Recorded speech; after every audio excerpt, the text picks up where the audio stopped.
కోరితే శోకము బాపగలడు, నాలోన శివుడు గలడు, నీలోన శివుడు గలడు. అందరికీ నమస్కారం.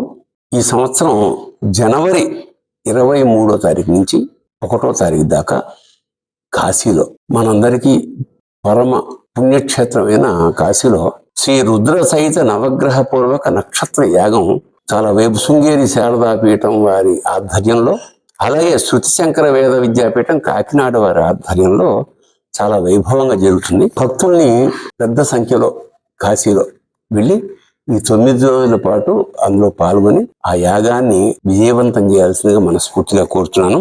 ఇదంతా నేతృత్వం వహిస్తూ అందరినీ సమీకరిస్తున్న వేద పండితులు కందాళ సుబ్రహ్మణ్య అవధాని గారు. అంచేత మీకేమైనా వివరాలు కావాలంటే ఆయన సంప్రదించండి. వారణాసిలో 9 రోజుల పాటు చాలా వైభవంగా జరిగే ఈ యాగానికి అందరూ పాల్గొని జయప్రదం చేయాల్సింది, అలాగే కాశీ విశ్వనాథుడి కరుణ కటాక్షాలకు పాత్రుడవ్వాల్సిందిగా మనస్ఫూర్తిగా కోరుకుంటున్నాను. శుభం భూయాత్. శివోహం. ఓం నమ శివాయ. కాశీ అన్నపూర్ణాదేవి నమః. ఈరోజు ప్రపంచవ్యాప్తంగా అందరం ఎదుర్కొంటున్నటువంటి అనేక శారీరక మానసిక రుగ్మతలు తొలగాలి అంటే మనందరికీ భగవంతుడు మాత్రమే దిక్కు, దేవుడే దిక్కు. అందుకని ఆ భగవంతుడిని ప్రార్థిస్తూ ముఖ్యంగా కాశీ క్షేత్రంలో, ఎందుకనంటే ప్రళయంలో ఏది మునిగిపోయినా ఏది పోయినా కాశీ మాత్రం మిగిలి ఉంటుంది.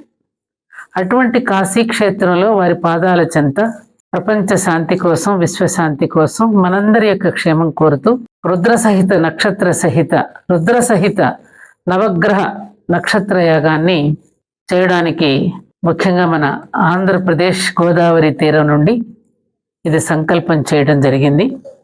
వీలున్నంత వరకు అందరం చిత్తశుద్ధితో యాగంలో పాల్గొని పరమశివుడైనటువంటి ఆ కాలభైరవుడి యొక్క ఆశీస్సులు మనందరం పొంది, అన్నింటికీ కాలమే పరిష్కరిస్తుంది అని అనుకోకుండా కాలం కూడా పరిష్కరించాలంటే కాలానికి అనుగుణంగా మనం కూడా ఎలా ఉండాలి అని, మన ప్రవర్తనలను కూడా మార్చుకునేటట్టుగా నవగ్రహాల యొక్క అనుగ్రహాన్ని కూడా ఎలా పొందాలి అనేటటువంటి దీంతో ఈ చేసుకునే యాగంలో మీరందరూ పాల్గొని తరించాలని నేను కూడా మీ అందరికీ సమాజ శ్రేయస్సు కోరుకునే ఒక సగటు భారతీయురాలిగా, ఒక సనాతనిగా కోరుకుంటూ శుభాకాంక్షలు తెలియజేస్తున్నా. కార్యక్రమం జనవరి 23వ తేదీ నుండి జరుగుతుంది.